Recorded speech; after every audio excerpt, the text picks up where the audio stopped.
कल हमने इस चैप्टर को पूरा पढ़ा था। आज उसके कुछ शब्दार्थ हैं, प्रश्न उत्तर हैं, उनको ध्यान से सुनो। खोरी, खोरी मानी गली, रोटा मानी पुत्र, अंगोर मानी रिश्वत, मधुबन मानी मथुरा, मस्सी मानी सही, आघात मानी प्रश्न, पोरी मानी दहलीज, बुरई मानी बहकाना, भोर मानी भरमर, शोध मानी खोज करना, सरदव सरकंडों के जंगल, स्वात मानी रुचिकर, शरणवती कानों से, तनक माने जरा सा, सर्वत सब कुछ, प्रबोधे माने वश में करना, दाग माने किशमिश। दूत मिलो एक भोर से आशे क्या है? इसका उत्तर है उद्धव। नागर नवल किशोर विशेषण किसके लिए है? कर्षण के लिए। अगला प्रश्न है कि कर्षण गोरी किसके लिए संबोधन किसके लिए कर रहे हैं? इसका उत्तर क्या है? राधा। सारे बंधन तोड़ कौन कहाँ चला गया? तो सारे बंधन तोड़ श्री कृष्ण गोपियों के सारे बंधन तोड़ करके मथुरा चले गए। गोपियां को भ्रमर के रूप में कौन सा दूत मिला? गोपियों को भ्रमर के रूप में उद्धव दूत मिला। अगला है श्याम ने किसको सिखाकर वश में कर लिया? प्रश्न क्या है? श्याम ने किसको सिखाकर वश में कर लिया? तो श्याम ने श्री कृष्ण या सभी संदेशवाहक को सिखाकर अपने वश में कर लिया, ये बताया गया। अगला प्रश्न है कि कृष्ण ने भोली राधिका को बातों में कैसे उलझा लिया? तो ये चैप्टर में हमने पढ़ा है। इसका मतलब है कि कृष्ण ने भोली राधिका से कहा कि तुम कहाँ रहती हो, किसकी पुत्री हो, तुम हमारे साथ खेलने आओ। राधा को समझाते उन्होंने कहा कि हम तुम्हारा क्या चोर लेंगे, हम तो जोरी बनाकर खेलने में ही मगन रहा करते हैं। इस तरह मीठी रसिक बातें कहकर उन्होंने राधा को उलझा लिया। अगला प्रश्न है, क्वेश्चन नंबर 8 है, कृष्ण ने एक झलक में ही गोपियों का मन कैसे वश में कर लिया?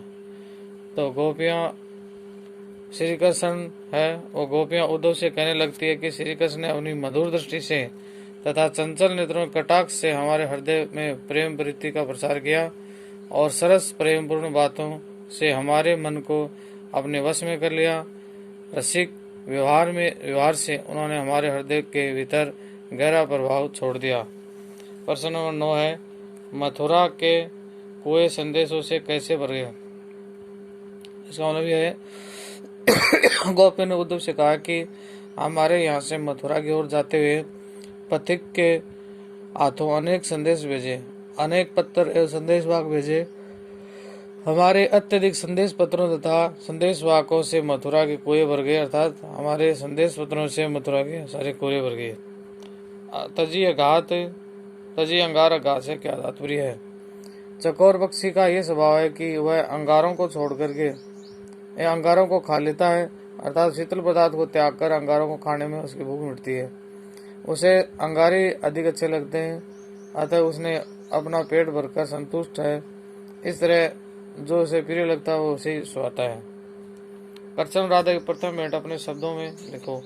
तो ये पहला पैराग्राफ में आपने पढ़ा था, तो उसमें कृष्ण और राधा की प्रथम भेंट के बारे में बताया गया है कि किस प्रकार वो उसको कहता है और पूछता है तुम कौन हो, कहाँ से आई हो, किसके बेटी हो, वर्ष की गलियों में कभी नहीं देखा है और आज हमारी जोड़ी बनी है तो अपन साथ खेलते हैं। तो इस प्रकार है वो कृष्ण है और राधा को पहली बार देखता है, तो इस प्रकार की बातें करते हैं। प्रश्न 12 है, गोपियां कृष्ण को चोर क्यों सिद्ध कर रही हैं? विस्तार पूर्वक लिखिए। तो इसमें गोपियां कहती हैं कि श्री कृष्ण है वो पक्के चोर हैं, क्योंकि वह क्या करता है, दही माखन आदि चुरा लेता है और अपने तिरछी नजरों से किसी की नजरें भी चुरा लेता है। इस प्रकार वो प्रेम पूर्वक हैं और उसको चोर बोलती हैं, लेकिन उनके प्रेम बंधों में वो बंध गई थी और आदि ने उसी का ध्यान चिंतन करने लगी। परंतु श्री कृष्ण ऐसे चोर निकले कि हमारे प्रेम बंधन को तोड़कर यहाँ से मथुरा चले गए और हमने उन्हें अनेक संदेश भेजे, परंतु उन्होंने हमारे संदेशों का कोई पालन नहीं किया या उत्तर नहीं दिया और न ही कोई संदेश भेजा।